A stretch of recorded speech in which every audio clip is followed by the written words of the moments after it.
उस देश में हो रही है जिसका प्रतिनिधित्व नोबेल का पीस पुरस्कार लिए व्यक्ति कर रहा है। मैं समझता हूं कि अगर आज हम लोग मुखर होकर प्रतिकार नहीं किए, कल यही स्थिति यहां भी होगी। मैं बहुत पहले से इस बात को कहते चला आ रहा हूं कि बांग्लादेश के हिंदुओं के साथ जुल्म हो रहा है, चाहे वो हमारे देश के प्रधानमंत्री हों या उत्तर प्रदेश के मुख्यमंत्री हों, ये सिर्फ यहाँ बयानबाजी कर रहे हैं। आज मन शुद्ध है और मैं समझता हूं कि 21वीं सदी को शर्मसार करने वाली ये घटना है और उस देश में हो रही है जिसका प्रतिनिधित्व नोबेल का पीस पुरस्कार लिए व्यक्ति कर रहा है और कैसे पीस किए जाते हैं मानवता के, वो दुनिया को दिखा रहा है। मगर दुख इस बात का उससे ज्यादा है कि बात बात पर बोलने वाला फिल्म जगत मौन कैसे है, बात बात पर अपनी बात कहने वाले सो कॉल्ड इंटेलेक्चुअल शांत कैसे हैं, पक्ष और विपक्ष शांत कैसे है।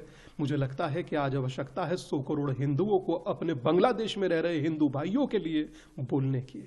दीपू चंद दास की मैं समझता हूं मात्र इतनी सी गलती है, आदरणीय है, कि वो हिंदू था, और हिंदू होना इस देश में गुनाह नहीं हो सकता, अपराध नहीं हो सकता। मगर वर्तमान मैं कहूं कि बांग्लादेश में जो हो रहा है, पहले मंदिर तोड़े गए, आज हम लोगों को मारा जा रहा है, किस तरह से बर्बरता पूर्वक मारा जा रहा है। मैं सच में कहूं तो मैं निशब्द हूं और दुखी हूं, व्यथित हूं। बस इतना सा जरूर कहूंगा कि आज हिंदू खतरे में है। स्वामी जी, बांग्लादेश में चुनाव होने जा रहे हैं और जो वहां पर जो ये लोग जो हत्या कर रहे हैं उसमें कि पड़ोसी देश के लोगों का भी हाथ शामिल दिखा जाए। मैं कहता हूं बोंडी बीच हो, लंदन हो या जर्मनी, दुनिया के अंदर कहीं हो, तार वहीं से जुड़ते हैं। कोई कुकृत्य हो, तार वहीं से जुड़ते हैं।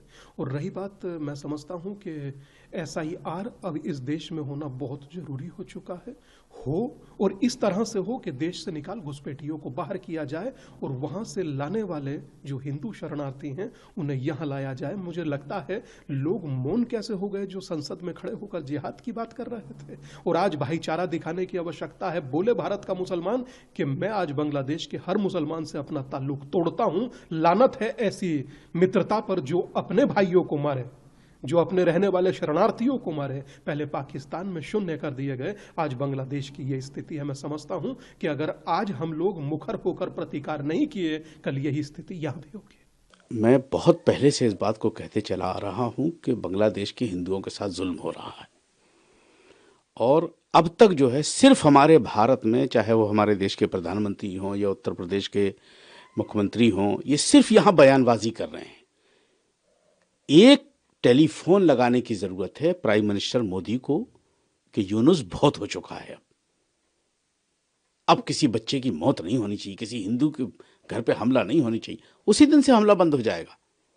लेकिन ये सिर्फ बयानबाजी करते हैं। मैं शुरू से इस बात को कहता चला आ रहा हूं, मैं जब मंदिरों पे हमले हुए थे, मैं जब से कह रहा हूं मैं, और मैं यूनुस सरकार से कहूंगा कि पाकिस्तान के बहकावे में ना आए।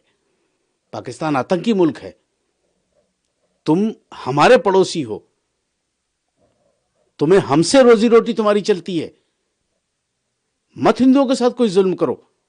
ये गलत है, ना तो इस्लामी तरीका है ये, और ना ये कानून कहता है। सबको बराबर देखो। वीके न्यूज उत्तर प्रदेश उत्तराखंड, सच का सारथी।